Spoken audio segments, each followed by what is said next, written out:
All right. Assalamu alaikum and good evening. Thank you all for joining and for your interest in our work. Thank you to our supporters, our readers, our viewers, our listeners, our esteemed donors. I'm Farah Ali, Director of Development at ISPU, and I will be your moderator tonight. So for those of you who are new to our organization, the Institute for Social Policy and Understanding conducts research and education on topics impacting Muslims in America so that we can have better informed conversations and decisions. And this format of Fire Chat allows us to have a sense of community, connectedness, and provide a behind-the-scenes look at our projects, our work, our organizations, and our people. The format of today will be starting off with a Q&A moderated by myself with our leaders, and then we will open it up broadly for questions. So for the first part, we'd request that you please keep yourself on mute, and when we open it up for questions, then you can unmute to talk.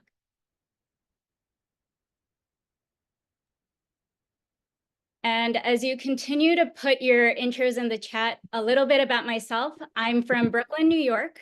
And prior to joining ISPU, I was working at JP Morgan as an investment specialist, advising CEOs, CFOs, ultra high net worth clients on growing their wealth. The first piece of ISPU research that caught my attention was banking while Muslim. Our topic today is why I joined ISPU. Our team at ISPU is sincerely so grateful for the decade of groundbreaking work Mira and Dahlia have done to lead us to this phase of our growth, and we're grateful to all of you here in this time of change. Today, I have the pleasure of welcoming and introducing you to our new leaders. Tuqa and Saher is the executive director at ISPU, where she's responsible for the institution's overall leadership, representation, strategy, and growth. An expert on U.S. policy in the Middle East, she was most recently Director of Strategy, Operations, and Finance at Atlantic Council's Rafiq Hariri Center and Middle East Programs. Since joining the council in 2012, she played a key role in shaping the direction and the growth of the council's Middle East-related programming, publications, outreach, development, and has been instrumental in advancing relationships with vital stakeholders, including donors, board members, and high-level contacts.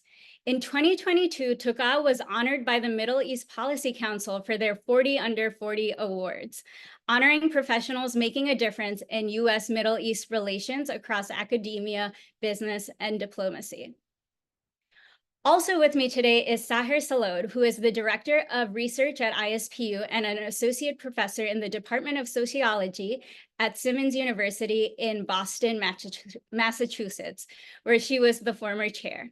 Her research expertise centers on the experiences of Muslims with surveillance. Her first book, Forever Suspect, Racialized Surveillance of Muslims in the Global War on Terror, focused on the ways that Muslims encounter surveillance in the US. Her latest book, co-authored, Global Racial Enemy, Muslims and 21st Century Racism, examines the impact of counterterrorism laws policies of Muslims in the US, UK, India, and China. Dr. Selod serves on the board of several academic journals, including Ethnic and Racial Studies, and was the 2021 and 2022 recipient of the Public Religion Research Institute Fellowship. Well, mashallah, congratulations on all your achievements, Tuqa and Saher. We're really honored to have you as part of our leadership. I read a bit about your bios, but I thought before we get started, what's something that you can share about yourself that's not in your bio or not in your resume? Thanks, Farah, and thank you all for being here today. It's an exciting time for ISPU, and it's great to meet some of you virtually, in person. Recognize some names, and appreciate you taking the time out of your evening to be with us tonight. Farah, let's see. I would say that during the COVID period, I adopted two habits. One was not so great, but not bad. I got into coffee. So I started making like whipped coffee in the morning, and that's something that stuck with me. Not sure, it's not good right before Ramadan to have that obsession, but I've managed to make it. And then the other one is I got into gardening because we were stuck at home, and so I started a small garden plot in my backyard and had a lot of indoor plants too. So something that of um, reminded me of my grandparents, who definitely took care of their gardens. And every time I went to Jordan in the summer, I was able to see them, tend to their gardens and see my grandmothers have like all of these beautiful potted plants in their balconies. So yeah, that's still with me, and I'm still going strong with that even after COVID. That's amazing. Gardening stuck. Okay, so that's amazing to know, Tuqa, too. So we'll have to talk about coffee and gardening.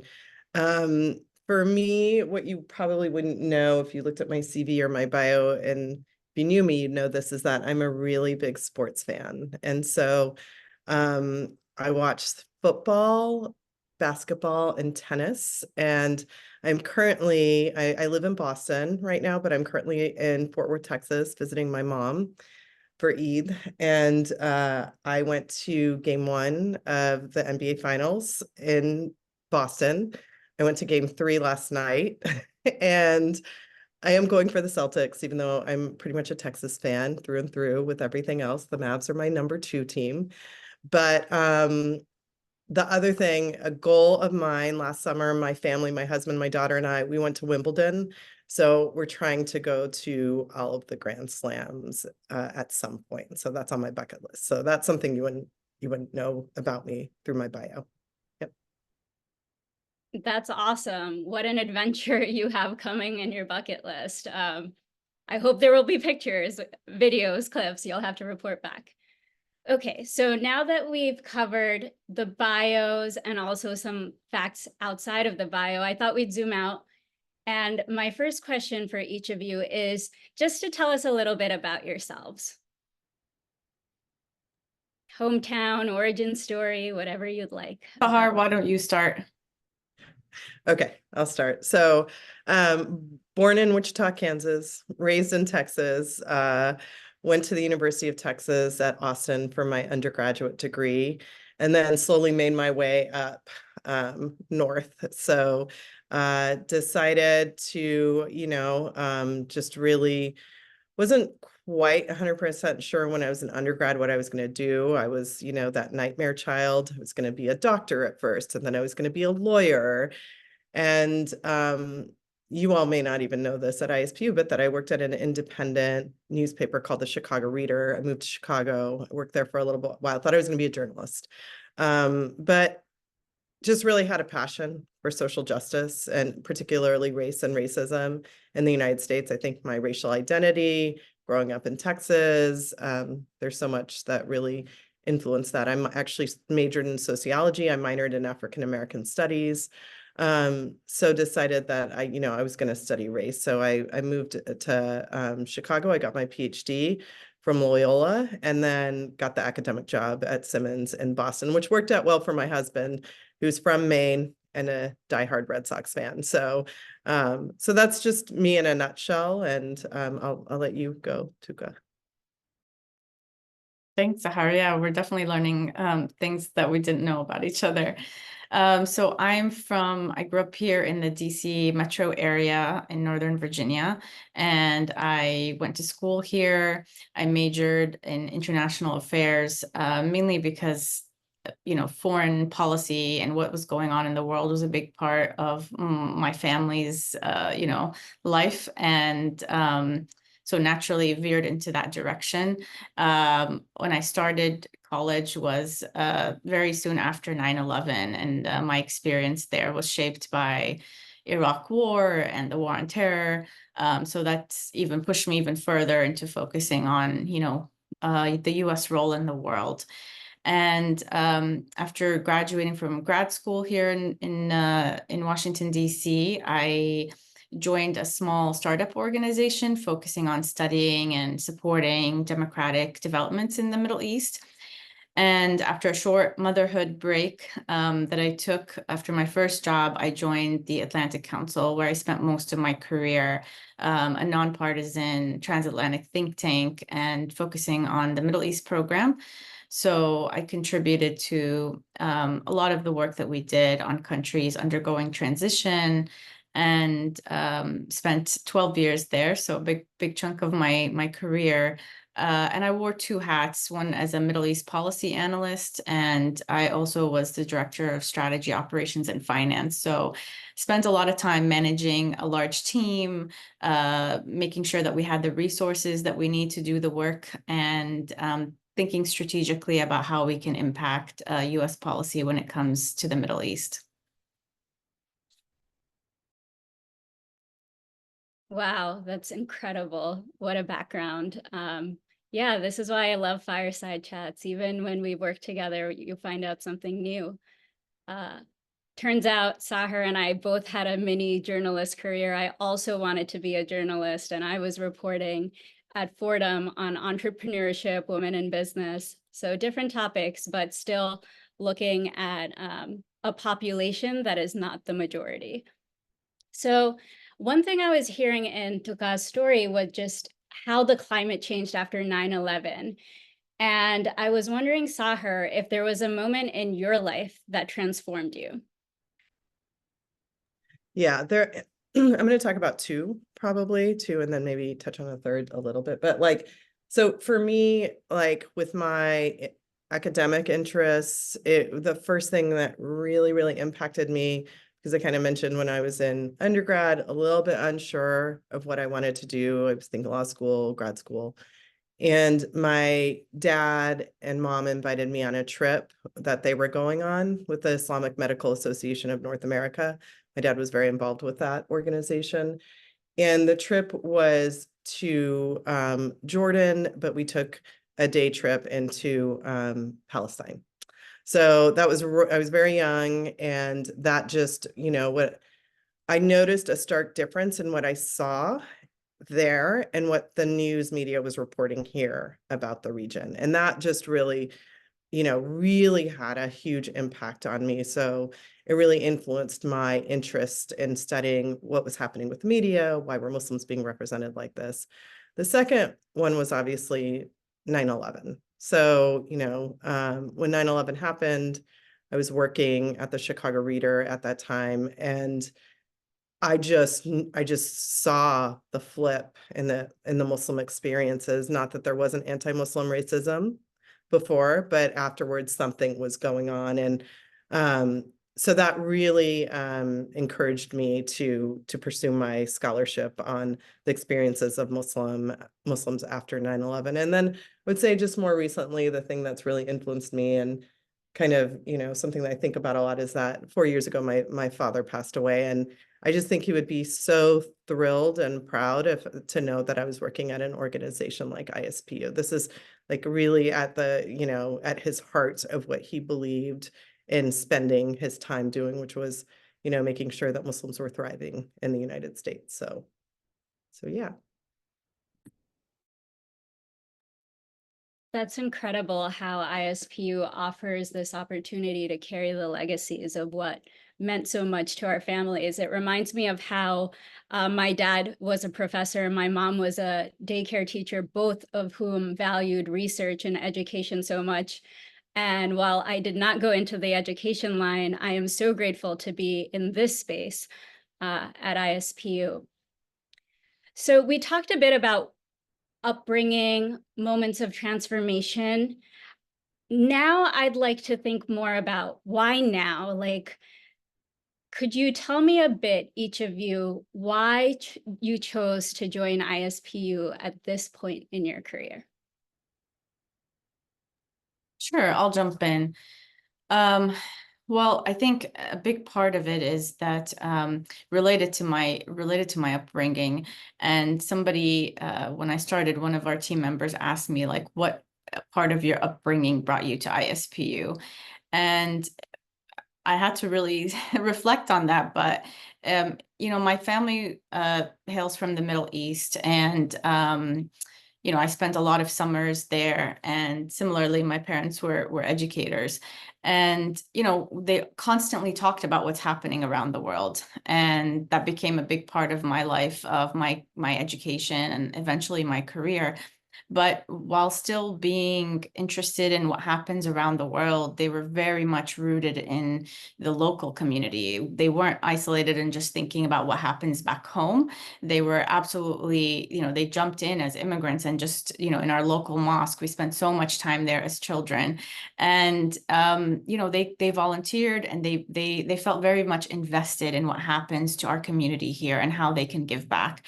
And so for me, being passionate about international affairs in my day job didn't really prevent me from being connected to the Muslim community after hours or on weekends. So it's something that I've always been involved in and with, and trying to give back. And I've gotten so much from, all of the amazing institutions that we have. And I felt at this point that the Muslim community was going through a very important moment of transformation.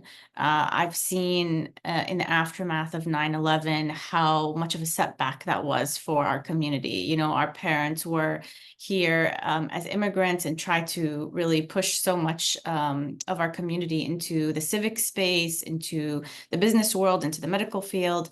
And then 9/11 came and set us back so much. But this moment, I feel such hope, despite some of the challenges that our community faces. And ISPU is an organization that I've long admired, and looked at their data and used it in my,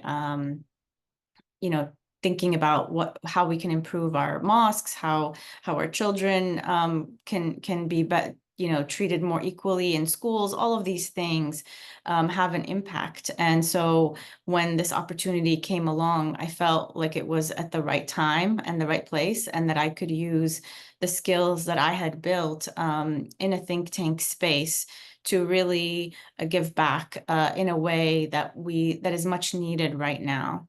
So, high quality research, data and analysis, and producing information and training materials for a wide variety of individuals that have a direct impact on our community. It felt like, this is the right moment, and this is the right place. And I'm very grateful to be here, and honored to be part of this organization. Yeah. So I'll go next. I think, I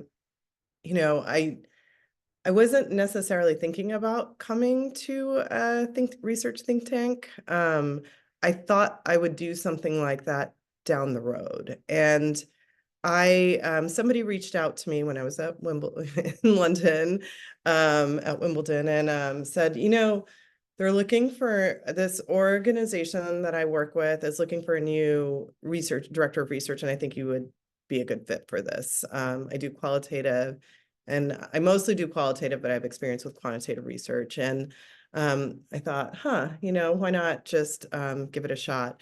So, I was in my own work. I love doing my research. That's one of the pieces of academia that I really love, is collecting the data, writing about my work, writing the books and the journal articles. But I was feeling a little bit like I wasn't sure where it was landing.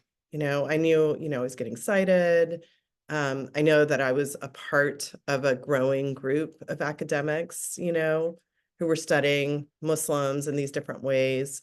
I mean, you have to understand, like in academia, we're working with scholarship on Muslims that decades prior to us, was not written by Muslims, so we were doing a lot of corrective work in the field as well, like by when Muslims started to come into the academy and do this research.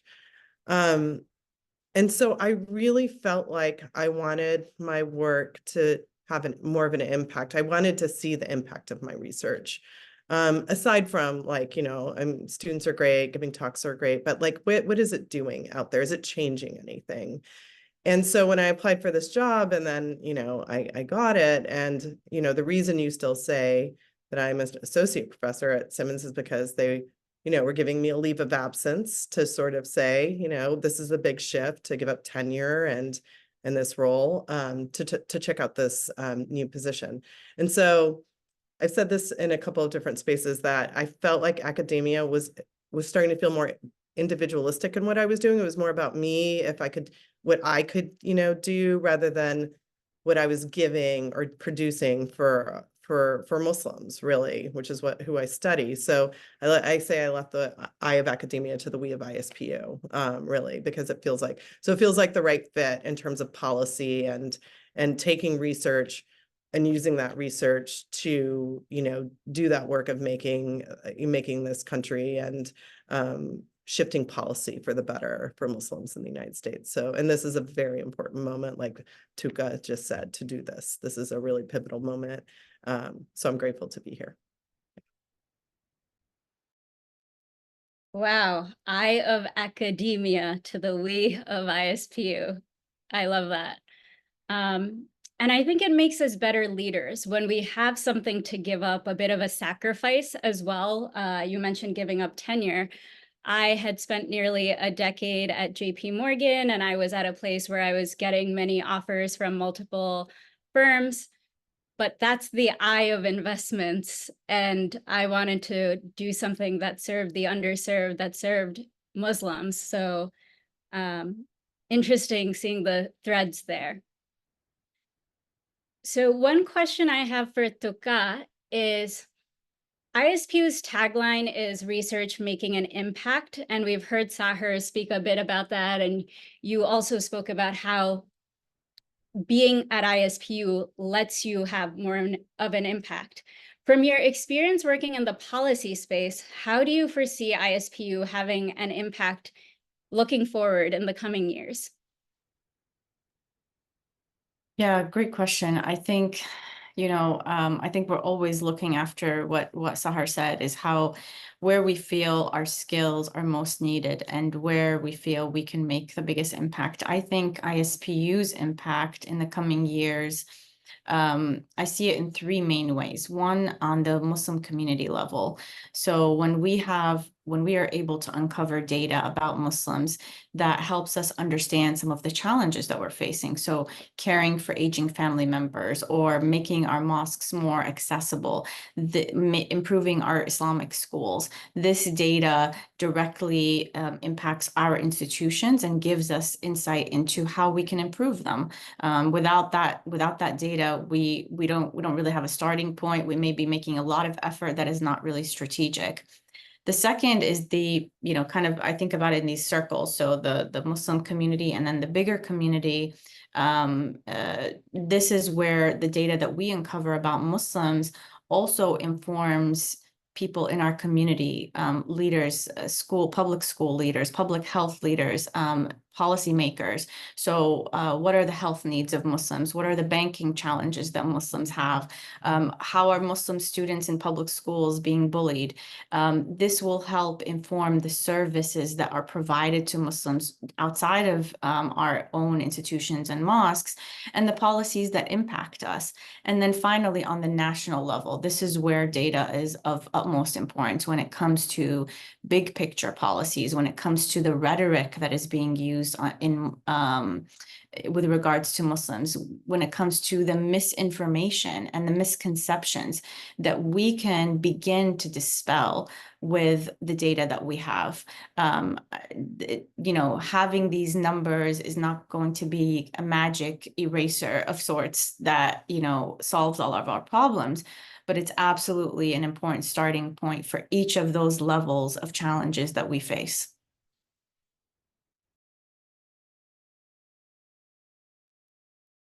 Thank you for sharing, Tuqa. And as you talked about ISPU and its impact in the policy space, one thing that I've grown to appreciate is ISPU and its work more broadly. The fact that we serve, to your point about the examples of the masjids and the people, if we serve policymakers with our data, we give the press our data, we equip the public as well.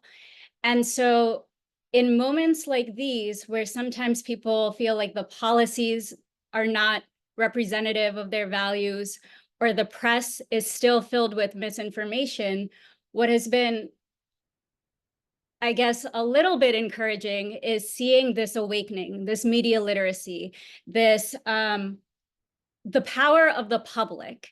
And so ISPU has a interesting obligation and duty also, as part of how we disseminate research, to directly reach out to the public.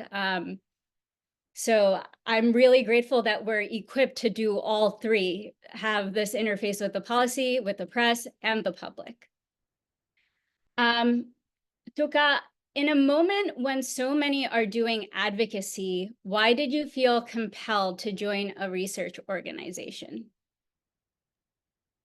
Well, I think we absolutely need very strong advocacy organizations. We need advocates, we need educators, we need policymakers. And I think each person needs to recognize what their added value is. And I felt that my strengths and where I could serve the most for our community would be in this research space, in managing an organization that is producing high quality objective research about Muslims. So it can feel like, difficult to not be out there. And I find ways to be an advocate outside of, my 9-to-5 job. And I think we all are in some way advocates for each of the causes that we find important. But we also need to recognize the importance of the diversity of our skills and where they make most sense serving this community. That's incredible. Saher, shifting gears a little, at a high level, can you talk a bit about research here at ISPU and how that applies to this moment? Absolutely. So I will say, I mean, really, I'm so grateful that you mentioned Mira and Dahlia, because in a lot of ways, the reports that are coming out, I've inherited their genius and thinking through some of these research projects. So, I think what I've been so thrilled with at ISPU is the ability for this team to think about what, get their finger on the pulse of what's important with the Muslim community, So some of the projects that, I think are very important for this moment, we just recently did a ceasefire poll. And I think that's something that we added to the conversation, how not only Muslims, feel about it, but also a Jewish population and a Christian population. So, something that I know as a scholar of race and religion, that we often underscore the role of religion in people's lives, particularly in the United States. So that was something that I felt like, here you can see, the data, like Tuqa said, really, really matters to people. It matters to policy makers. It matters to the media. It matters to corporations and businesses who, have been some of the organizations that have been reaching out in the last few months, asking for some kind of outreach and, data sharing on Islamophobia and how to combat it and things like that. So, we're doing a lot here at ISPU. It's a one-of-a-kind research organization. And I just think, like, we have other studies that we're working on. One, which I'll share, is an election survey, which I think is going to be of huge importance, especially as right now the media is talking about these swing states and, how people are going to vote and, the uncommitted vote. So ISPU is really producing the data that people need to make informed decisions in this country. And so I'm very excited about the research that, like the Banking While Muslim. We just did a webinar called Crackdown Deja Vu, which was, we put that together because of the Banking While Muslim data. And what was really amazing, even though it is, about a bill that we should all be concerned about and paying attention to, what was amazing to me was that was a moment where in the chat I could see all of these Muslim orgs were asking the questions, what can we do? And that's what we want to do, is take that data and say, let's, because Muslims aren't always aware of the policies that are being put into place. That's the thing. So, so I feel like this is like a really amazing space to be able to say, I have 15 years of studying counterterrorism laws and policies, but most people don't know about these counterterrorism laws and policies. So just being able to take that research and make it, explain it in a way that people can understand, and then give them that power to do something with it is really amazing. So, yeah. I love that. Empowering action, using data to empower action. We have about 2 minutes before we wrap up this portion, but Saher, as you mentioned elections and the upcoming research there, I thought I'd ask Tuqa the same question, which is, what are you looking forward to in the pipeline for the research, events, locations we're going to? What's next that you're looking forward to? Yes, I think all eyes are on the November elections, and I think it's inspirational to see our community get so much more engaged and up to speed and knowledgeable about everything. A few years ago, a bill could pass without much knowledge. And so, yes, you have the heads of organizations that are impacted, like Saher said, but you also have individuals who are saying, I'm going to pick up the phone and call my congressman. And so sharing that information is so important. The election survey is important, but other things as well. We have a report on Islamic school teachers, and as a mother of children who have been in and out of Islamic schools, it's important for me to recognize, and coming from a family where my mom was an Islamic school teacher, so these are all reports and data that is really relevant to each and every one of us. So I'm looking forward to releasing that report, and upcoming events. I'm excited to go to Michigan soon and later this fall, and we have a number of engagements that we're looking to meet people where they are in different communities in the US. So if you'd like to host ISPU, or if you'd like us to come and to your community and present a piece of research that is particularly relevant, definitely let us know, reach out to us. We're looking forward to being there in person, but also virtually allows us to reach so many more people. So we're blessed with that opportunity. Thank you, Tuqa. Thank you, Saher. And that concludes our Q&A portion of the dialogue.